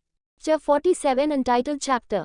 चलो आओ थोड़ी देर रेस्ट करो, फिर शाम को डैड को लेके घर भी जाना है। राग उसे बाहों में लेके लेट जाता है। थोड़ी देर में दोनों की आंखें लग जाती हैं। इधर गुप्ता हाउस में आके राज बेल बजाता है। कंचन जी नौकर को बोल दरवाजा खोलने को कहती है। सर्वेंट दरवाजा खोल, किसी अनजान को देख, किससे मिलना है आपको? घर में कोई है? जी साहब, मालकिन है। हम तुम मेरा सामान अंदर रख दो। अंदर से कंचन आवाज देके, कौन है? श्याम। पता नहीं मालकिन, आप मिल लीजिए। कंचन श्याम की बात सुन के बाहर आती है, जहां राज अपनी आंखों पर गॉगल्स लगाए खड़ा था। कंचन उसे देख, कौन है आप और यहाँ क्या कर रहे हो? किससे मिलना है तुम्हें? तभी सुनैना नीचे आके, क्या हुआ माँ, कौन आया है? सुनैना बाहर आके खड़े राज को देखती है और उसे पहचानते हुए, सर आप मेरे कैसे? माँ, आपने इन्हें बाहर क्यों खड़ा किया हुआ है? ये मेरे बॉस है, इनकी ही कंपनी ने मुझे एक्टर बनने का मौका दिया था। ओह अच्छा, और पहले बताना था ना, कब से दरवाजे पर खड़े हो आप? सुनैना की बात सुन के राज उसकी तरफ देखता है। क्रॉप टॉप और शॉर्ट्स में खड़े थे वो, जिससे उसका आधे से ज्यादा पेट साफ दिख रहा था। राजमन में, अच्छा तो ये मोहतरमा जो मेरे यार और मेरी बहन के रिश्ते के बीच आने की कोशिश कर रही है। डोंट वरी, अब मैं आ गया हूँ, जितना उछलना है उछल लो। माँ बेटी, तुम्हारे पैरों के नीचे से जमीन नहीं खींची तो मेरा नाम भी राज मेहरा। उफ, राज गुप्ता नहीं। मेरे मॉम डैड के साथ हुए हर अन्याय का हिसाब अब होगा और बराबर होगा। राज को सोच में गुम देख सुनैना उसके आगे हाथ हिला के, क्या सोच रहे हो सर? राज होश में आके, मैं सोच रहा था, मैं आपको जानता नहीं, फिर आपने मुझे कैसे पहचाना? सर, अभी कुछ महीनों पहले ही आपकी कंपनी ने मुझे सिलेक्ट किया है। किया होगा, मेरी इतनी बड़ी कंपनी, उसके कोऑर्डिनेटर अलग अलग है, वो सब देखते हैं। सुनैना अब कंफ्यूज होके, सर आप मेरे बारे में नहीं जानते तो यहाँ कैसे? मतलब मेरा घर। राज अफसोस जताते हुए, आपका घर? सॉरी, मुझे नहीं पता था, लेकिन अब ये घर मेरा है। कंचन जी राज की बात सुन के, आपका घर? आपका दिमाग खराब है, ये घर मेरा है। राज उन्हें देख, सॉरी, दिमाग मेरा नहीं, शायद आपका खराब है। मिस्टर यश गुप्ता ने मुझे ये मकान बेच दिया है, और इस मकान के बदले मैंने बहुत अच्छी खासी कीमत दी है, इसलिए सॉरी। लेकिन अभी मैं बहुत दूर से आया हूँ, थक गया हूँ, रेस्ट करूँगा, और आप लोग अपना सामान पैक कर लीजिए, क्योंकि ये घर मेरा है अब। कंचन जी उसकी तरफ देख हड़बड़ते हुए, नहीं, कैसे हो सकता है? तुम ऐसे अंदर नहीं जा सकते। देखिए मिसेज गुप्ता, मैं बहुत लंबे सफ़र से आया हूँ, बहुत ज़्यादा थका हुआ हूँ। आपको जो बात करनी है मेरे सेक्रेटरी से कीजिए।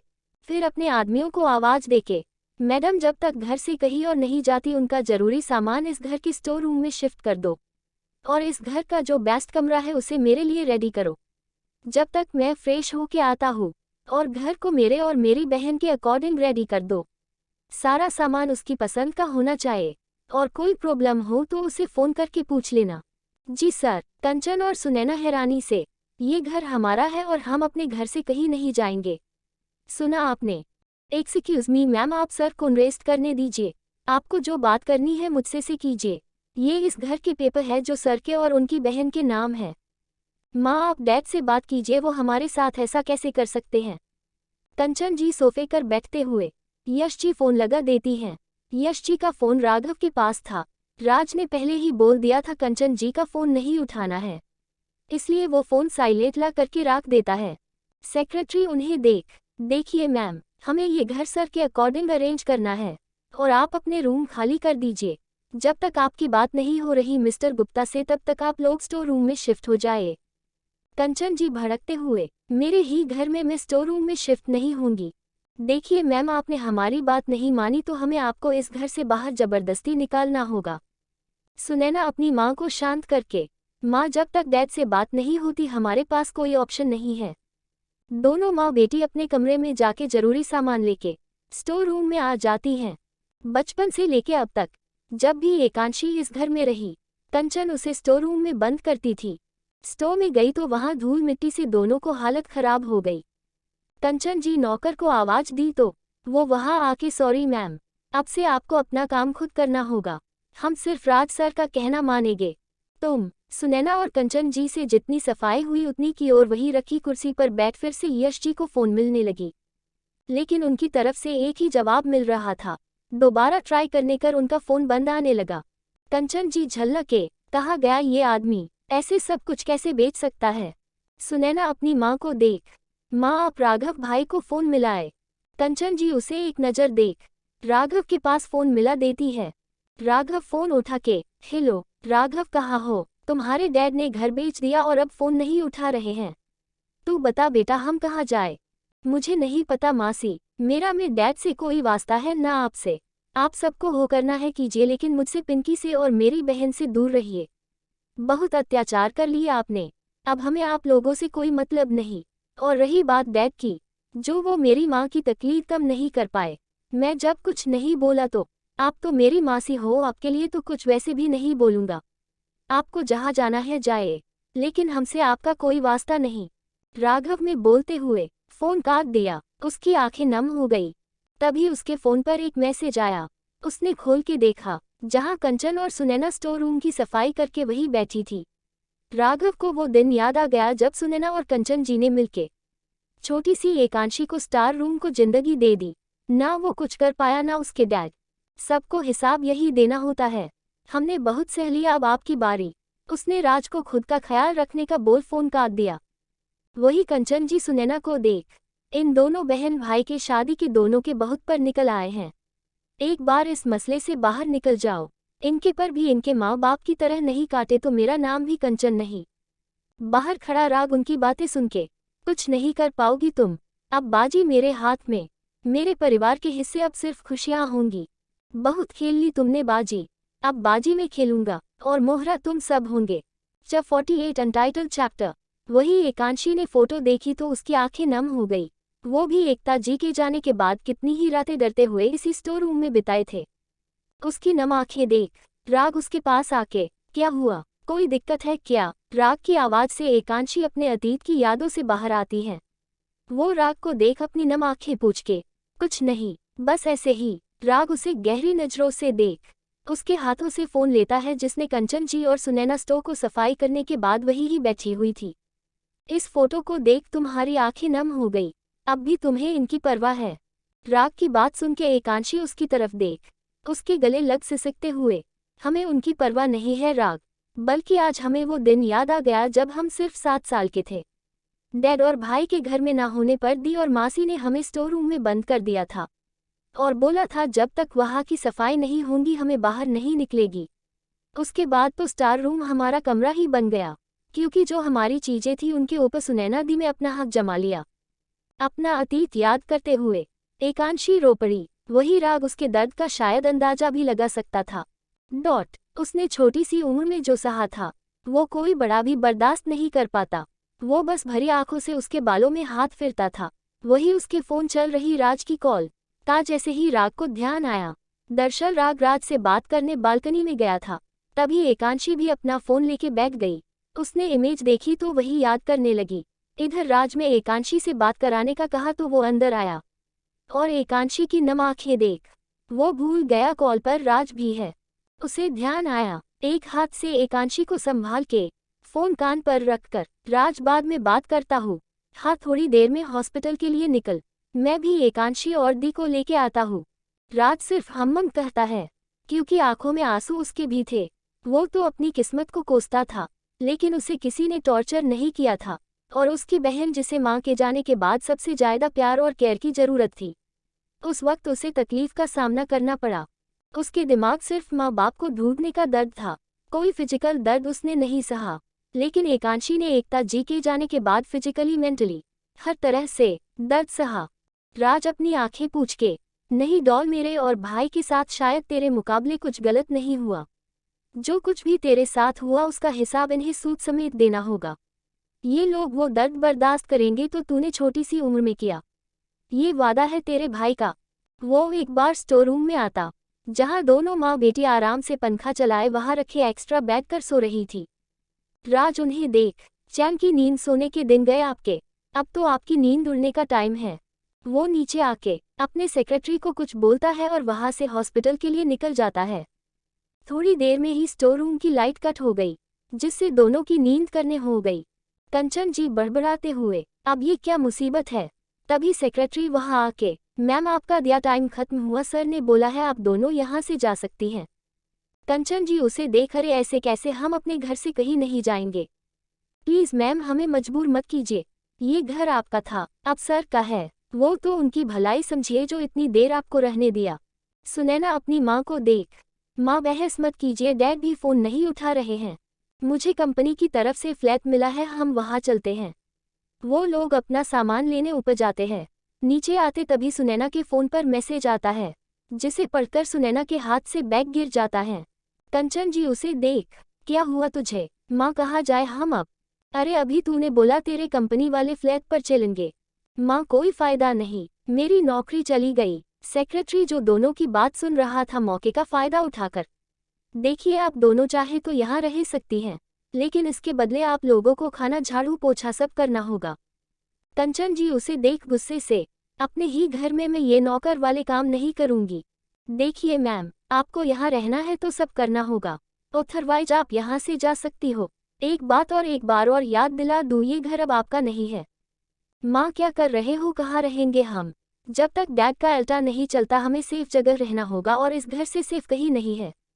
ठीक है हम कर लेंगे, फिर मन में एक बार वो राग मेरे काबू में आ जाए, फिर सब सही होगा। एक बात और, आप दोनों स्टोर रूम में ही रहना होगा, बाकी के रूम सर की फैमिली के रेडी होंगे। दोनों हाँ में सिर हिला देती है। सेक्रेटरी यहाँ जो कुछ सबकी रिकॉर्डिंग की थी उसकी वीडियो राज के पास भेज देता है। राज उसे देख, बस आज से तुम्हारी उल्टी गिनती शुरू, तुम दोनों मेरी नज़रों के सामने भी होंगी, और मेरी बहन के साथ जो गलत किया उसका बदला भी लूंगा। उसके बाद मेरे माँ और डैड के साथ हुए सभी गलत का हिसाब दोगी तुम। उसने गाड़ी हॉस्पिटल के आगे रोकी, और किसी को कॉल करके, तब तक आओगी तुम। दूसरी तरफ से कुछ कहा गया, मम ठीक है, मैं भाई के फ्लैट का एड्रेस सेंड कर दूंगा, वही आ जाना। डैड को लेके वही जा रहे हैं। वो फोन कट करके हॉस्पिटल की तरफ बढ़ गया। वही दूसरी तरफ राग में एकांशी को चुप कराया। अंशी शांत हो जाओ, आगे बहुत कुछ होगा जो तुम्हें तुम्हारे अतीत में लेके जाएगा। इसका मतलब ये नहीं तुम हर बार खुद को तकलीफ दोगी। राज उन सब का बदला लेगा जो तुमने सहा है। अब खुद को शांत करो, और जो घर तुम्हारा था अब वो हमेशा के लिए तुम्हारा हो गया। एकांशी राग की तरफ देखती है तो राग उसे पेपर दिखा देता है, जिसमें यश जी ने अपनी सारी प्रॉपर्टी राज, राघव और एकांशी के नाम की हुई थी। वही कुछ चीजें पिंकी, राज की पत्नी और राग के नाम थी, लेकिन राग इन सब की क्या जरूरत थी। राग एकांशी को देख, जरूरत थी भी और नहीं भी। डैड नहीं चाहते इस बार उन्हें कोई किसी भी वजह से ब्लैकमेल करे। उन्होंने अपने पास अपने बच्चे रखे हैं, तो अब हमें भी उनकी ताकत बनना है, कमजोरी नहीं। समझ गई ना तुम। मम चलो अब। सब हॉस्पिटल पहुंच गए, हमें छोड़ के डैड को डिस्चार्ज करना है। थोड़ी देर में तीनों हॉस्पिटल के लिए निकल गए। वही राज को देखते ही राघव उसके गले लगकर, तू ठीक है ना। राज नम आंखों से, मम मैं ठीक हूँ भाई। उस घर में आज भी माँ का एहसास होता है जैसे वो हमें देख रही हो।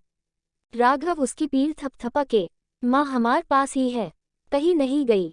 भाई मम छोटी के साथ जो कुछ उन्होंने किया मुझे जानना है। राघव उसके गंभीर चेहरे को देख, क्या करेगा, और वैसे तकलीफ कम है क्या जो उसके बारे में जानकर खुद को और तकलीफ देना चाहता है। राज राघव को देख, नहीं भाई, हम तीनों बहन भाई एक दूसरे अलग नहीं है, तो उसकी तकलीफ सिर्फ उसकी कैसे हुई। अब जो उन्होंने हमारी छोटी सी गुड़िया को दिया उन्हें सुध समेत वापस देना है ना, उसके लिए मुझे सब जानना है। मम आजा बैठ। राघव राज की एकता जी के जाने के बाद कंचन जी ने क्या क्या किया अंशी के साथ सब बताता है। दोनों भाइयों की आंखें नम थी। वही बाहर खड़े एकांशी की आंखों में आंसू नहीं रुक थे। पिंकी भी एकांशी को संभाले हुए खुद को रोने से नहीं रोक पा रही थी, और राग वो तो बस अंशी को एकटक नम आंखों से देख रहा था। उसे तो अंदाजा भी नहीं था। उसने एकांशी का हाथ कस के थामा जैसे उसे खुद से दूर नहीं जाने देगा। उसकी आंखें गुस्से से लाल थी। राघव अब चुप होके, ये तो वो है जो शायद मैंने चुपके से देखी, हमारे पीछे उसके साथ क्या हुआ ये बस वो जानती है। एक दिन डैड ने देखा तो उसकी तकलीफ बर्दाश्त नहीं कर पाए, उसे सबसे दूर भेज दिया। जिससे कम से इन अत्याचारों से दूर रहे। राज खुद को संभाल के, आप चिंता मत कीजिए भाई, डॉल के साथ अब राग है जो उसे सारी तकलीफों से दूर रखेगा। अब उसके दामन में सिर्फ खुशियां हैं, और फिर हम दोनों भी हैं ना। अब उसकी तरफ उठने वाली एक उंगली को भी नहीं तोड़ा तो मेरा नाम भी राज नहीं। Chapter 49 untitled chapter. तू सही कह रहा है राज। अब गुड़िया की जिंदगी में सिर्फ खुशियां हैं। सुनैना और मासी का साया भी उसके खुशियों के आसपास नहीं आएगा। तभी उनका ध्यान एकांशी के रोने की आवाज से टूटा। दोनों ने पीछे मुड़ के देखा। एकांशी राग के सीने से लगी सिसक रही थी। वही राग और पिंकी की आंखों में भी आंसू बहे रहे थे। राज और राघव एक दूसरे को देख फिर बाहर खड़े तीनों को। राज और राघव दोनों उठ के एकांशी के पास आते हुए उसके सिर पर हाथ फेर के। राघव जानता था शायद जितना उसकी छोटी सी बहन ने सहा था उतना तो शायद किसी में माही सहा। राज एकांशी को शांत करते उसके गले लगा के, बस शांत हो जा, क्योंकि अब रोने की दिन उनके है। एकांशी राज को देख, भाई हमें कोई बदला नहीं चाहिए, हमें बस आप सब खुश और सही सलामत चाहिए। आप वादा करो, ये सब जो आप लोग शुरू करने जा रहे हो उसमें आप लोगों को कुछ नहीं होगा। राज उसके सिर पर प्यार से हाथ फेर के, तू चिंता मत कर, किसी को कुछ नहीं होगा, तू बस खुद का ध्यान रख और खुश रहे। सिर्फ और सिर्फ अपनी स्टडी पर ध्यान दे, बाकी सब हम पर छोड़ दे। चल अब अंदर डैड वेट कर रहे हैं, और अपनी इन आंखों में आंसू मत लाया कर, हम सबको तकलीफ देते हैं। एकांशी मुस्कुरा के हाँ में सिर हिला देती हैं। उसके बाद सारे एक ग्रुप हग करते हैं। राग ने यश जी के डिस्चार्ज पेपर रेडी कराए और सभी निकल पड़े राघव के फ्लैट की तरफ। एकांशी, राग और राज एक गाड़ी में थे, वही पिंकी, राघव और यश जी एक गाड़ी में। थोड़ी देर में सब लोग एक बिल्डिंग के नीचे खड़े थे। यश जी को देख राघव, डैड चले अपने घर में जहाँ सिर्फ प्यार होगा, कोई चाल नहीं, कोई बदला नहीं। यश जी मुस्कुराते हुए हाँ में सिर हिला देते हैं। राघव और राज के साथ वो ऊपर की तरफ बढ़ जाते हैं। राघव ने अपने पीए से कह के सारी तैयारी कर रखी थी। उसे देख सबके चेहरे पर मुस्कुराहट आ गई। राघव और राज में यश जी को सोफे कर बिठाया, वही एकांशी नीचे यश के पैरों के पास बैठ गई। डैड आज यहाँ सुकून मिल रहा है, बस कमी है तो माँ की। यश जी उसे देख, बच्चा एकता जहाँ भी होंगी आज अपने बच्चों को खुश देख खुश होगी। पिंकी सबके लिए नाश्ता लगाते हुए, चलिए सब नाश्ता कर लीजिए। थोड़ी देर में दरवाजे की बेल से सब चौंकते हुए, इस वक्त कौन होगा? मेरे पीए के अलावा यहाँ का पता कोई नहीं जानता, और वो इस वक्त ऑफिस में होगा। राज उसकी बातें सुन, भाई वो मैंने। अब सबका ध्यान राज की तरफ चला जाता है। क्या हुआ राज? इस बार राग उसे देख पूछता है। वो सजना आई है, वो हॉस्पिटल आने वाली थी लेकिन मैंने उसे यहाँ का एड्रेस दे दिया। राज की बात सुन के राग, तो उसे कब तक दरवाजे पर खड़ा रखना है, जाके दरवाजा खोल। राज उसकी बात सुन के गेट खोलने की तरफ बढ़ जाता है। सब एक दूसरे की तरफ देख राग को देखते हैं। वो सबको देख पिंकी और एकांशी से, दी आपकी देवरानी बाहर खड़ी है, आप उसका वेलकम नहीं करोगे? फिर एकांशी, कौन देख तुम क्या बैठी हो, तुम्हारी छोटी भाभी आई है बाहर। राग की बात सुन के एकांशी और पिंकी मुस्कुराते हुए किचन की तरफ बढ़ जाते हैं, वही बाकी के लोग बाहर की तरफ। दरवाजे खोलते हुए सजना राज पर बरस पड़ी। इतना टाइम लगता है दरवाजा खोलने में, मेरे हाथ दुख बेल बजाते बजाते। राज उसे बाहों में भर के, शांत हो जा मेरी शेरनी। दोनों को गले लग देख राग खांसने का नाटक करते हुए, उहू उहू। राग की आवाज से सुन के राज और सजना दोनों झेपते हुए उससे दूर डॉट डॉट होके, शर्म कर लो कुछ, दोनों बड़े बुजुर्ग खड़े हैं। संजना राग को घूर के देखती है तो राग उसे, देख मैडम, घूरने से काम नहीं चलेगा। डॉट डॉट, वैसे भी अब तेरी नंद का पति हूं मैं, तो थोड़ी इज्जत दे। डॉट डॉट, सजना उसकी बात सुन के हैरानी से राज को देखती है। डॉट, राज उसे आंखों के इशारे से बाद में बताने का बोल अंदर आने लगता है।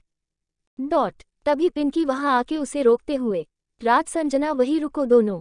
उसके बाद चावल का कलश नीचे रखकर उनकी आरती उतारती हैं। राघव के इशारे से एकांशी आगे आके, पहले हमें हमारा नेक दीजिए, उसके बाद आप और भाभी अंदर जाओगे।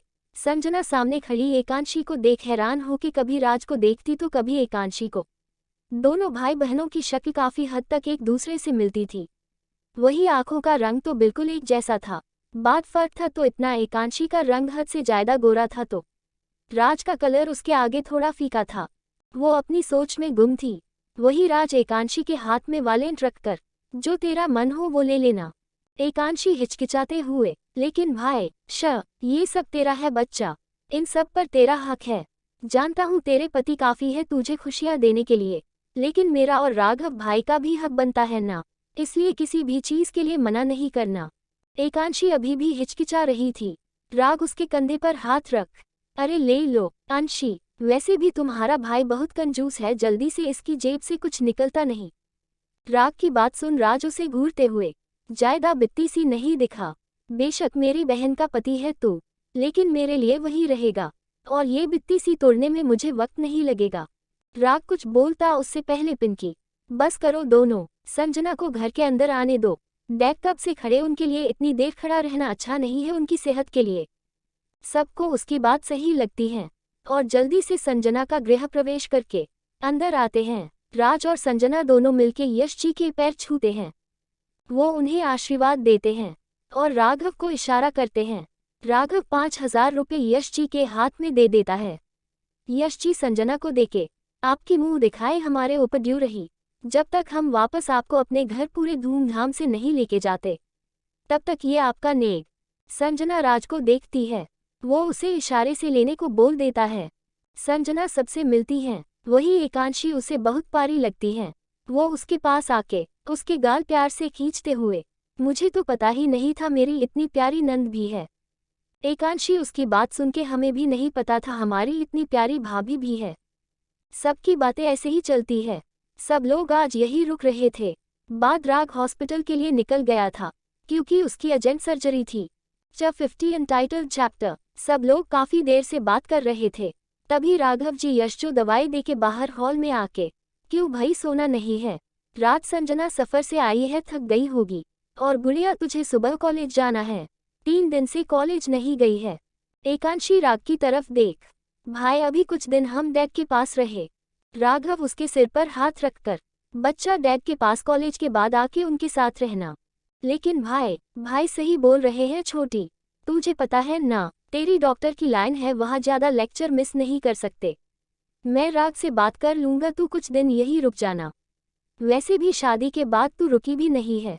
राघव और पिंकी राज की बात सहमत होके, राज सही बोल रहा है, शादी के बाद तू कभी नहीं रुकी, लेकिन जब हमारे अपने घर से उनका साया नहीं हट जाता तब तक तू अपने इस घर में तो रुक सकती है। एकांशी को उनकी बात सही लगती है। वो अपने भाइयों को देख, हम लेकिन आप, वो राज की तरफ देख कहती है। राज उसे देख, बच्चा मेरा पॉसिबल नहीं हो पाएगा, मुझे और संजना को अपने घर में जाना होगा, ताकि उनका साया हमारे घर से हमेशा के लिए खत्म कर सके। फिर राघव की तरफ देख, भाई पता नहीं मुझे ऐसा क्यों लग रहा है जैसे कुछ ऐसा है जो हमसे छिपा है, जैसे कंचन मासी ने कुछ तो ऐसा किया जिसकी हमें भनक नहीं है, लेकिन उसके लिए मैंने सारे घर में कमरे फिक्स करा दिए हैं। जायदा दिन है, उसके सारे गुनाह की सजा हम देंगे। राघव राज के कंधे पर हाथ रखकर, हम सब तेरे साथ है। और संजना को देख, पहली बार संजना अपने ससुराल में जा रही है, उसके स्वागत में कोई कमी नहीं रहनी चाहिए। हम सब नहीं है इसका मतलब ये नहीं।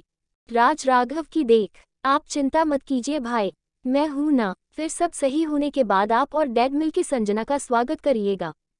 चलो अब सो जाओ, सब रात बहुत हो गई है। सब अपने अपने कमरे में सोने चले गए थे। राघव ने 4 बीजे के खरीदा था, वो गुप्ता हाउस में रहना नहीं चाहता, इसलिए उसने है फ्लैट खरीदा, लेकिन पिंकी ने मना कर दिया, क्योंकि उनके जाने के बाद यश जी पूरी तरह से अकेले हो जाते। राघव को भी पिंकी की बात सही लगी। इधर दूसरी तरफ राज ने संजना को गले से लगाया हुआ था। कैसी हो? मैं ठीक हूँ। फिर राज की आंखों में देख, आप बताए आप कैसे हो? और ये सब? राज उसे देख, एकांशी राग की पत्नी है। राग मुझे सीधा अपने घर ले गया। ... वहाँ हम आइसक्रीम लेके गए थे, लेकिन गलती से उसने पिस्ता आइसक्रीम खाई। उसे भी मेरी तरह पिस्ता से एलर्जी है। हमने उसे हॉस्पिटल में एडमिट किया। उसके बाद राग ने राघव भाई को कॉल करके पूछा, उन्होंने बताया मां को पिस्ता से एलर्जी थी, जिस वजह से दोनों भाई बहन को भी पिस्ता से एलर्जी है। राग को इस बात पर शक हुआ। उसने मेरा और एकांशी का ब्लड टेस्ट कराया, बस उसका शक सही निकला। बस फिर हम डैड से मिले। राज ने एक एक करके सारी बात संजना को बता दिया। कंचन जी उनके परिवार के साथ क्या किया वो भी उसने सब बता दिया। एकांशी के साथ हुआ उनका गलत करना, राग से कैसे एकांशी की शादी हुई, वो सब उसने एक एक कर बता दिया। राज की आंखों में आंसू थे। वो अपनी छोटी की तकलीफ जो उसने बहुत छोटी सी उम्र के सही उसे सोच सोच उसके दिमाग खराब हुए जा रहा था। संजना राज को देख। राज, आप कमजोर नहीं पड़ना। आप कमजोर पड़े तो आपकी छोटी के साथ हुए गलत करने वालों सजा कैसे दो पाओगे? आपके और सारे परिवार के साथ हुए गलत करने वालों को सजा देनी है, और मैं और सब आपके साथ है। आप ऐसे कमजोर पड़ोगे तो कैसे संभालोगे अंशी को? उसकी सारी तकलीफ अपने प्यार से खत्म कीजिए, और मैं जानती हूँ राग उसे उसकी बुरी यादों से दूर कर देगा, और यही हम सबको करना है। एकांशी को उसके सारी बुरी यादों को भुला उसकी जिंदगी में अच्छी यादें देनी है। और आप टेंशन क्यों लेते हैं? उस मंत्रा मासी को और उसकी बेटी को दिन में तारे नहीं दिखाए तो मेरा नाम भी संजना नहीं। जितना सबने सहा है उससे ज्यादा तकलीफ वो सहेगी। रात संजना के गले लग। मैं जानता हूँ मेरी जंगली बिल्ली उन लोगों अच्छा हिसाब लेगी। संजना उसे शैतानी नजरों से देख। हम ये जंगली बिल्ली उन्हें बाद में सबक दिखाएगी, पहले आपसे से निबट लूं। रात संजना की आंखों में शरारत देख। बिल्कुल नहीं, मुझे नींद आ रही है। संजना राग को कॉलर से पकड़। ऐसे कैसे नींद आ रही है? आपकी नींद भागना संजना को बहुत अच्छे से आता है। बस फिर क्या? कमरे में दोनों की प्यार की आहें चलने लगी। इधर दूसरी तरफ एकांशी राग की कॉल लगाती है, लेकिन राग शायद सर्जरी में बिजी था। उसने कॉल नहीं उठाया तो उसने मैसेज ड्रॉप कर दिया। कुछ ही देर में उसकी आंखें लग गई। दूसरी तरफ गुप्ता हाउस सेक्रेटरी ने पूरी नज़र रखी हुई थी कंचन जी और सुनैना पर। दोनों को अपना सारा काम खुद ही करना पड़ रहा था, और स्टोव में सोने गई। बेचारी गर्मी की वजह से सारी रात सो नहीं पाई। करीब रात को 1 बजे कंचन जी सबसे छिपते छिपाते एक रूम में आई और उसके लगे ताले को खोल अंदर चली गई। लेकिन कंचन जी भूल गई ये घर अब उनका नहीं है, ये घर अब राज का है। उसकी ये हरकत कमरे में कैद हो गई। इसका क्या होगा ये तो कल सुबह होने पर पता चलना था। अगली सुबह घर में फिर चहल पहल थी। एकांशी किचन में सबके लिए नाश्ता बनाने में बसी थी। तभी राघव और राज आए जो बाहर जॉगिंग के लिए गए थे। किचन में हो रही खटपट की आवाज से अंदर गए, जहां उनकी गुड़िया खाना बनाने में बिजी थी। वो दोनों भी उसकी हेल्प कराने लगे। एकांशी उन्हें देख, भाई आप लोग अभी जॉगिंग से आए, जाए रेडी हो जाए, हम बना लेंगे। राघव उसे देख, बिल्कुल नहीं, कॉलेज के लेट हो जाएगा, जाके रेडी हो जा, यहाँ का काम हम देख लेंगे। लेकिन भाई, राज उसे किचन से बाहर लेके जाते हुए, जाके रेडी हो जा। एकांशी किचन से बाहर आके अपने कमरे की तरफ बढ़ जाती है। वही राघव और राज किचन में लगे हुए थे तभी संजना और पिंकी आए। दोनों को देख, आप लोग नाश्ता बनाए। राज दोनों को देख, नहीं ये सब अंशी ने बनाया है, हमने तो थोड़ा बहुत जी रह गया था वो किया, हमने उसे रेडी होने भेजा है, कॉलेज जाएगी। पिंकी दोनों को देख, हम जाए, आप दोनों भी रेडी हो जाए, साथ में नाश्ता करेंगे। दोनों हमें सिर हिलाकर अपने कमरे की तरफ बढ़ जाते हैं। पिंकी और संजना ने देखा यश जी के लिए हेल्थी वेज खिचड़ी और बाकी सबको इडली सांभर, और राघव के लिए उसके फेवरेट आलू पराठे बनाए थे। संजना हैरान से, इतना सब? मैं भी हैरान हूँ, लेकिन माँ से सुना अंशी के हाथों में जादू है। चलो ये सब टेबल पर लगा दो, जब तक मैं किचन और बर्तन साफ कर देती हूँ। दोनों अपने काम पर लग जाती हैं।